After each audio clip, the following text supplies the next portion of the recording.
So last time we ended and we developed our algebraic approach to evaluating limits as x approaches a cutoff point of a piecewise function, essentially just realizing that we need to look at the limit from both sides. So in some ways nothing new, but just putting it into practice algebraically. So let's do one more. All right, number 3 here. So number 3, we have this f of x is 3x minus 2. So we have this line for the values of x that are less than or equal to 2. And then we have negative x squared plus 7, so this parabola for values that are greater than 2. And here we are asked for the limit as x approaches 2, so we can't just use direct substitution. If it was any other value than 2, then we would just use direct substitution, but it's not. So in this case, we are going to start by looking at our limits from the left and our limit from the right. So when you're asked to determine the overall limit, then we have to know to look at the limit as x approaches 2 from the left. And so coming from the left of 2 means you're interested in values that are coming from the less than side of 2. So we're subbing into the first part of our rule up there. So 3 times in for x is our 2 minus 2. So 6 minus 2 is going to give us 4.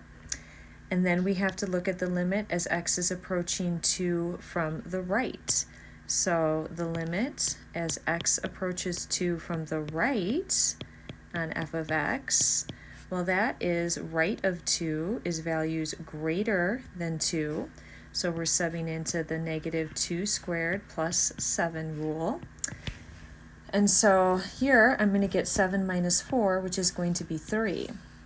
So when the limit from the left is not equal to the limit from the right, this tells us that our overall limit, the limit of f of x as x approaches 2, does not exist. All right, so that's just another example of looking at a limit as x would approach a cutoff point of a piecewise function. Now what we want to move into, so we started off this idea of evaluating limits analytically, essentially saying that you're going to try direct substitution, and as long as the function was continuous, like for polynomials, rational functions, as long as it's not at a value that's not in the domain, that for the most part, direct substitution will work. The areas we have to watch for, the first one we've developed, our approach, is for the limits as x approaches those cutoff points of a piecewise function. We just have to look at it from both sides. Now, the next one's going to be a little different. We want to focus on a situation we have zeros and denominators. And in particular, we're going to focus in on a particular situation that's going to involve 0 over 0. So if I first look at this number 4 here, limit as x approaches 3 from the left of 2x squared minus 7x plus 3, all divided by 9x minus x cubed. So initially, our first instinct would be, well, it's a rational function, but if it's the limit going to any point that's in the domain, I should be able to use direct substitution. So if I did direct substitution here, I'd be subbing in my 3 for the x, and then I would be subbing in 3 for x in the denominator as well. And so what I'm going to end up with here in my denominator, I have 27 minus 27 is 0.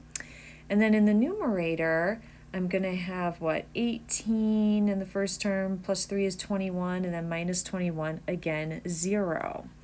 So this 0 over 0 form, it's something that we're going to refer to, written up above there. This is an indeterminate form.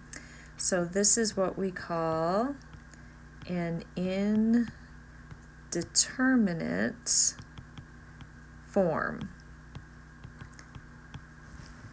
So at this point, it's literally saying the answer is not yet determined, and that kind of was squeezed in awfully small. I'm going to write that a little bigger.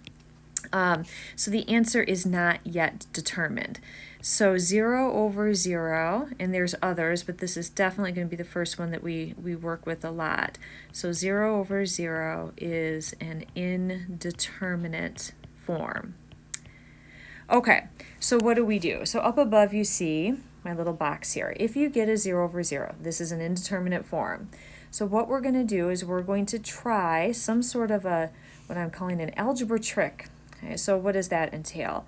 Well, a lot of times for polynomials, when you have a polynomial divided by a polynomial, it's going to look like maybe factoring, or if it's maybe a function that involves like a radical, we might do something that involves rationalizing, and it could be rationalizing the numerator or the denominator.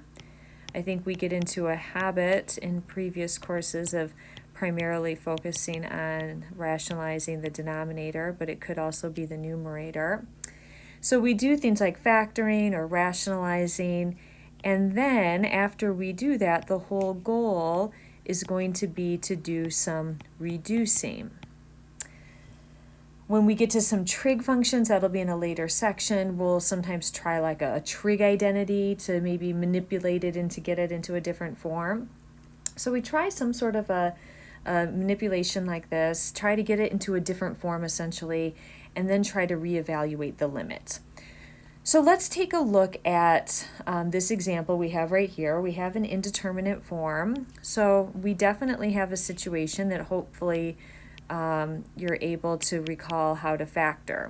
Let me also mention that the limit as x approaches 3 from the left, as long as I can show what the overall limit is, that has to be the limit from the left. So sometimes people look at a limit from the left and think, oh, I must have to do something different. And a lot of times, no. If the overall limit's equal to 2, then that means the limit from the left is 2 and the limit from the right is 2. So right now we'd be approaching this the same regardless of if it was from the left or from the right or just the overall limit. All right, so let's do some factoring here. So in my numerator, there's no GCF or anything, but it is kind of that trinomial that we often factor into two binomials, 2x and x, and then getting a positive 3 product. So in a negative 7 sum, it's going to have to be a negative 3 and a negative 1, and just kind of mentally experimenting with the order and multiplying it out.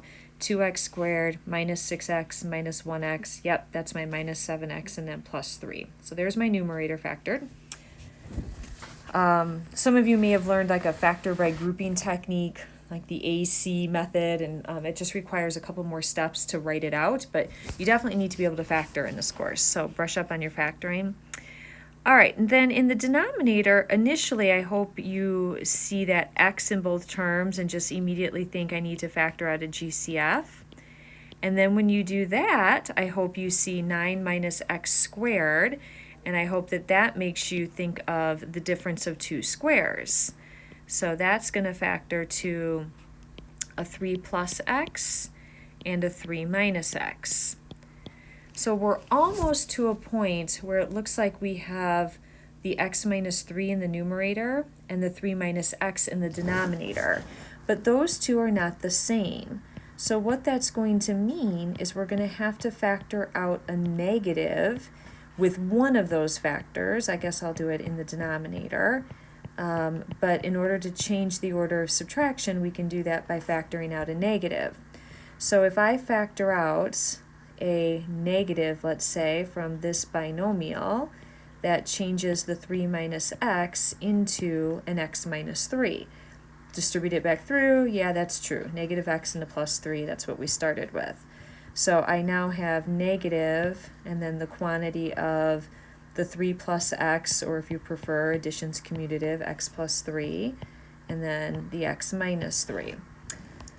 All right, now we can reduce the x minus 3 over x minus 3.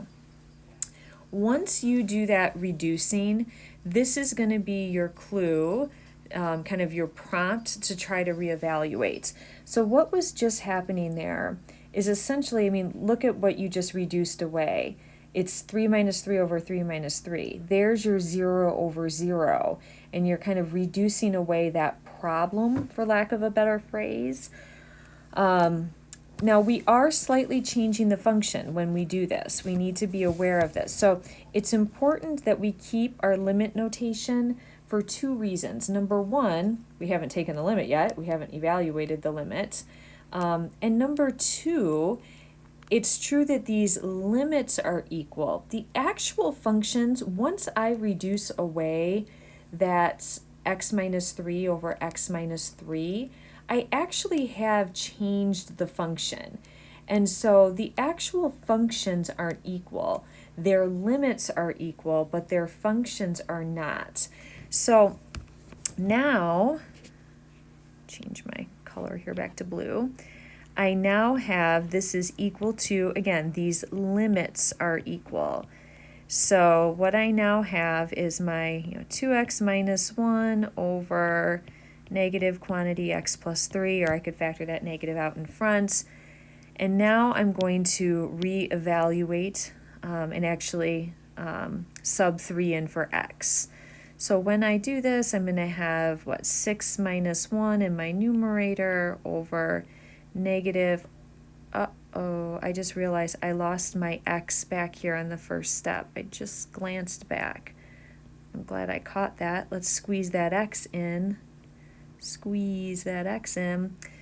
So negative x is 3, and then times the binomial 3 plus 3 is 6 on that. So it looks like I'm going to end up with negative 5/18 on that. So it looks like that's where I'm going to kind of end up with there. So that's the results, the answer, if you will, to that limit. So what actually was happening here, if you were to kind of graph this function, what I want you to just be aware of here is, around that value at x equals 3, so let's say this is not drawn to scale here, but at x equals 3, the original function had an open circle. Now, it wouldn't be something that you necessarily could have seen graphically because your calculator's on a connected mode. It's not going to, show very well a hole. Maybe if you zoom in repeatedly, you could maybe see it. So there was a little hole in the graph. This was what was happening on the original function. And then when we reduce the x minus 3 over x minus 3, in essence, what we're doing is we are filling in that hole. So we're changing the function. I've just defined the point where there used to be a hole. But by doing that, I can figure out where that hole was. And that hole was at a y value, as we determined there, at negative 5/18. And so by determining where that hole was, I was able to determine what the limit is. Okay, so that's what we're doing there. All right, let's look at another example here, indeterminate form type of a situation. So we have the limit as x approaches 7 of square root of x minus square root of 7 over x minus 7. All right, so initially we try our direct substitution, and probably really quickly here you see this one comes out to be this 0 over 0. So again, this doesn't tell me anything. It doesn't tell me the answer is 0. It doesn't tell me the answer does not exist. This is what we call an indeterminate form. So literally the answer is not yet determined. So what we want to do here is we want to think about, well, what kind of an algebra trick, let's say, could I do in order to maybe get this into a form that I could actually take the limit of? Well, when you see a polynomial over a polynomial, like in number 4, I want you to think about performing some sort of factoring and reducing. When you see these radicals, I want you to think about multiplying by the conjugate. So what we're going to do is we are going to So let me just kind of rewrite this here. So I'm going to have my limit as x goes to 7 of root x minus root 7 over x minus 7. And we are going to multiply by the conjugate of where you see the radicals. So I have radicals in the numerator, so I'm going to multiply by root x plus root 7 over itself. So always have to multiply by something as a version of 1, otherwise you'd be actually changing what that expression is. All right, so let's go ahead and multiply out in our numerator here. So limit as x approaches 7. And so root x times the square root of x is going to be x. And I wouldn't expect you to write this out, but you would have a plus root 7x and a minus root 7x. Hopefully you kind of see that right away. And those are going to become 0. And then you'd have minus 7. So where you multiply by the conjugate, that's where you want to start multiplying things out. But you don't want to multiply out the denominator in this case. So you multiply out where the decision was made to multiply by the conjugate. Like I multiplied by the conjugate of the numerator, so I multiply out the numerator. But notice now in your numerator, what's left is going to reduce with what you have in your denominator. So in the numerator, you have this binomial of x minus 7, that's what's left, and you have a binomial of x minus 7 in your denominator. And so we are going to reduce this x minus 7 over itself. So once again, I am changing the function. So their limits are equal, even though the functions themselves are not. So again, what we're really doing is changing the function, and we're kind of defining a point where there really wasn't one on the original function. But that's okay, because it'll let me evaluate the limits, which is what I actually am after here. So the limits are equal.